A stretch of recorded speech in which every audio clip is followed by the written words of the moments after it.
এনেকুৱা খুবেই কমেই ভাগ্য হয় যে ব্ৰহ্মপুত্ৰৰ পাৰত এনেকুৱাকৈ বেলি মাৰ যোৱাৰ সময়ত একেলগে ব্ৰহ্মপুত্ৰৰ পাৰত বহি গুৱাহাটী ধুনীয়াকৈ ৰখাৰ যিজনৰ দায়িত্ব আছে সেইজন লগতে আছে। মোৰ সৈতে আছে গুৱাহাটী মিউনিচিপেল কৰ্পৰেশ্যনৰ মেয়ৰ মৃগেন শৰণীয়া ডাঙৰীয়া। হয়, নমস্কাৰ দাদা। প্ৰথম কথা হ'ল আটাইতকৈ বেছি অসুবিধা কি, ঘৰ চলোৱা নে মহানগৰ চলোৱা?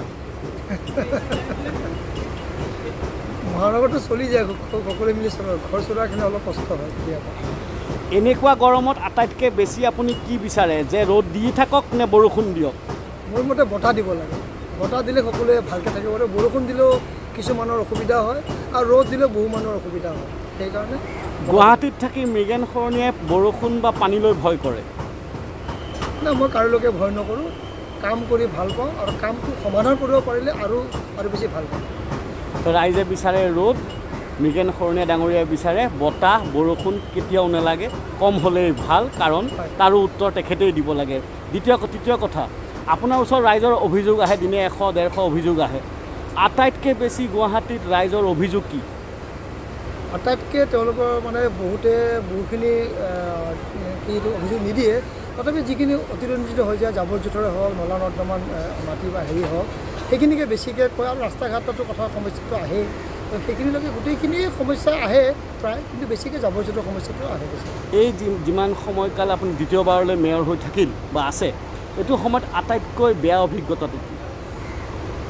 বেয়া আমাৰ কৃত্ৰিম বানপানী, সেইটো ক্ষেত্ৰত বহুখিনি আমি কৰিব লাগে, বহুখিনি কৰাৰ চেষ্টা গ্ৰহণ কৰোঁ। আৰু প্ৰাকৃতিক যিটো আমাৰ দুৰ্যোগ বা তেনেকৈ বৰষুণ আহে, তেওঁলোকৰ লগত আমি মোকাবিলা কৰাটো বহুতো কঠিন হৈ পৰে।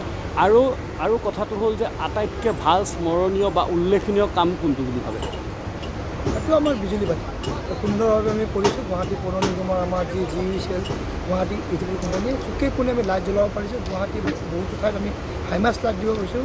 এতিয়া আমি শ্মশানসমূহত আমি এই হাইমাষ্ট লাইট দিয়াৰ কাৰণে ব্যৱস্থা কৰিম। মৃগেন শৰণীয়া পল্টন বজাৰ চোলাপৰাৰ ল'ৰা, আজি গুৱাহাটীৰে মেয়ৰ।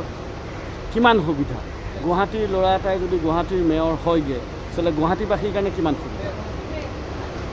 গুৱাহাটী আমি সৰুৰে পৰা ডাঙৰ দীঘল হৈছোঁ, খেলি ধৰি আমি কৰিছোঁ।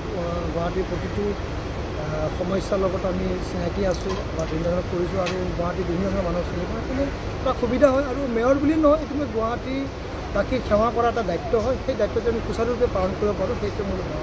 26ত মৃগেন শৰণীয়া টিকেটৰ ৰাজনীতিত আহিব? টিকেটৰ ৰাজনীতি নহওঁ, জনপ্ৰতিনিধি হোৱাৰ ক্ষেত্ৰত আমি চেষ্টা কৰিম।